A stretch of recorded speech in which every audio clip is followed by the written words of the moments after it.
Hello everyone, welcome back to try and taste kitchen. આજે હું તમારી સાથે શેર કરીશ શિયાળામાં ખાવાની મજા પડી જાય એવું ટેસ્ટી, એકદમ નવી રીતે તમે ક્યારે ન બનાવ્યું હોય એવું ગાજર વટાણા બટેટાનું શાક બનાવવાની રેસીપી. તો તમે રેસીપીને એન્ડ સુધી જરૂરથી જોજો.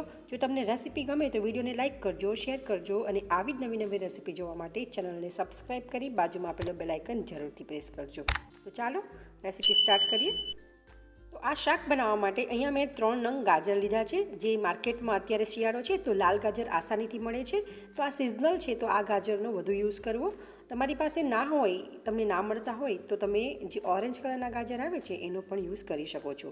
તો ગાજરની મેં છાલ કાઢી ધોઈ અને આ રીતે આપણે એના પીસીસ કરી લેવાના છે. તો બહુ વધારે પડતા જાડા પણ નહીં અને એકદમ પતલા પણ નહીં, એ રીતે આપણે આને ગોળ સ્લાઇસમાં કટ કરી લઈશું. તો મેં અહીંયા બધા જ ગાજરને આ રીતે સ્લાઇસમાં કટ કરી લીધા છે, તમે જોઈ શકો છો. તો વધારે પડતા જાડા પણ નહીં અને પતલા પણ નહીં, એટલે આ રીતે આપણે સ્લાઇસમાં કટ કરવાના છે. એને સાઈડમાં રાખીશું. હવે અહીંયા આપણે 2 મીડિયમ સાઇઝના બટેટા લીધા છે, એને પણ આપણે કટ કરીશું.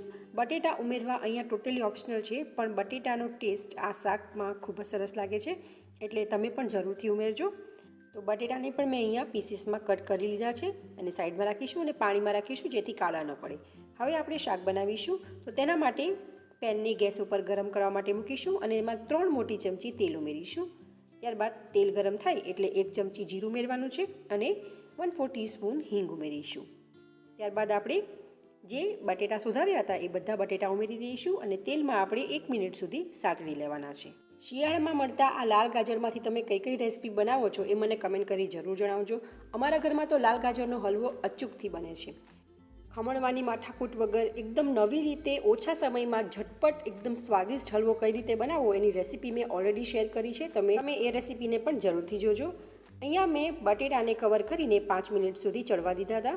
તમે જોઈ શકો છો કે 75% જેટલા બટેટા આપણા ચડી ગયા છે. હવે આપણે મસાલા ઉમેરીશું. તો અડધી ચમચી હળદર ઉમેરવાની છે, 1 ચમચી લાલ મરચું, 1 થી 1.5 ચમચી જેટલો ધાણા જીરું પાવડર ઉમેરીશું. મીઠું ઉમેરીશું સ્વાદ પ્રમાણે. મીઠું અહીંયા આપણે થોડું ઓછું ઉમેરવાનું છે, એનું રીઝન હું તમને આગળ જણાવીશ. બધા જ મસાલાને બટેટા સાથે એકદમ સારી રીતે મિક્સ કરી લેવાના છે. તો તમે જોઈ શકો છો કે બટેટા સાથે મસાલો એકદમ સરસ મિક્સ થઈ ગયો છે. હવે અહીંયા આપણે લીલું મરચું ઉમેરીશું. તો અહીંયા મેં 1 લીલા મરચાંમાંથી આ રીતે ભાગ કરીને ઉમેર્યા છે. તમારે એની કટકી ઉમેરવી હોય તો પણ ઉમેરી શકાય. વ્યવસ્થિત મિક્સ કરશું. ત્યારબાદ આપણે જે કટ કરેલા ગાજર હતા એને ઉમેરી એકદમ સારી રીતે મિક્સ કરશું. તમને મારી આજની રેસીપી કેવી લાગે છે એ મને કમેન્ટ કરી જરૂર જણાવજો. જો તમને રેસીપી ગમતી હોય તો વિડીયોને 1 લાઇક જરૂરથી કરી દેજો. હવે આપણા ગાજર એકદમ સરસ મિક્સ થઈ ગયા છે. ત્યારબાદ અહીંયા મેં 1/4 કપ જેટલા ફ્રેશ લીલા વટાણા લીધા હતા, એને બાફી લીધા છે, એને ઉમેરી દઈશું.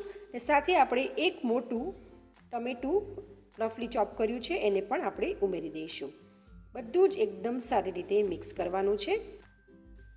હવે આપણે કવર કરશું અને કવર કરીને 5-1 મિનિટ સુધી કૂક કરશું. વચ્ચે વચ્ચે હલાવતા રહેવાનું છે.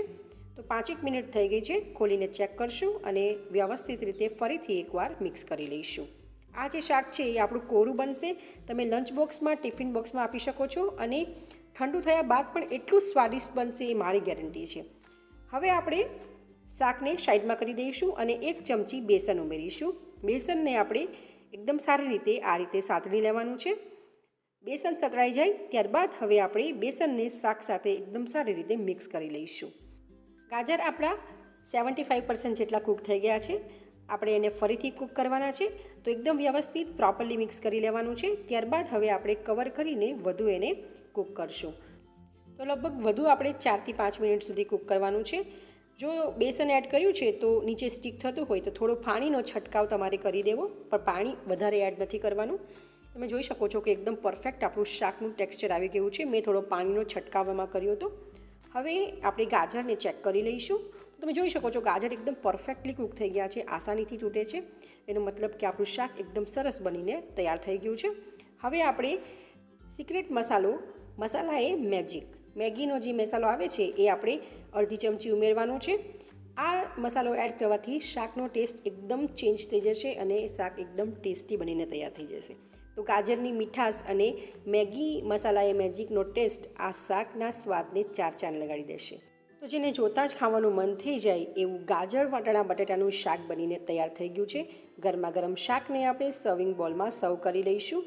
તો તમે પણ એકવાર આ રીતે ઘરે જરૂરથી બનાવજો અને કેવું બને છે એ તમારા ફીડબેક મને કમેન્ટ કરી જરૂર જણાવજો. જો તમને મારી આજની રેસીપી ગમી હોય તો વિડીયોને લાઇક કરજો, શેર કરજો, ચેનલને સબસ્ક્રાઈબ કરજો. તો ચલો ફરી મળીશું એક આવી જ નવી રેસીપી સાથે. Thank you for watching.